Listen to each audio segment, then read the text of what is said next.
রোশনাই গুরুতর অসুস্থ হয়ে হাসপাতালে ভর্তি, আর ওদিকে বাড়িতে গরিমা আরণ্যককে তাকে সহ বিদেশ নিয়ে যাওয়ার কথা বললে আরণ্যক জানায় যে যত তাড়াতাড়ি সম্ভব সে বিদেশ নিয়ে যাবে। প্রমোর একটি দৃশ্যে দেখা যায় আরণ্যক দৃঢ় কণ্ঠে বলছে, আমি সারা জীবনের জন্য রোশনাইকে ভুলে যাব। তখন গরিমা তাকে প্রতিশ্রুতি দিতে বলে আরণ্যকও রাজি হয়। কিন্তু সে কি সত্যিই রোশনাইকে ভুলতে পারবে? এদিকে রোশনাইয়ের অসুস্থতার আসল কারণ সামনে এসেছে। সে গর্ভবতী নয়, বরং তার পেটে একটি বড় টিউমার ধরা পড়েছে। এতদিন সবাই ভেবেছিল সে মা হতে চলেছে, কিন্তু বাস্তবতা সম্পূর্ণ ভিন্ন।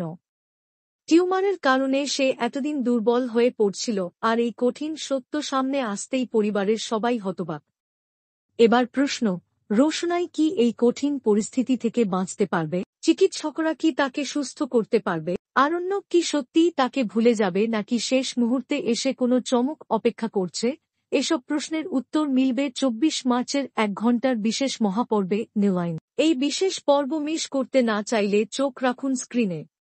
আপনার মতামত কমেন্টে জানাতে ভুলবেন না। বাংলা বিনোদনের সব আপডেট সবার আগে পেতে চ্যানেলটি সাবস্ক্রাইব করুন এবং বেল আইকন বাজিয়ে দিন। ধন্যবাদ।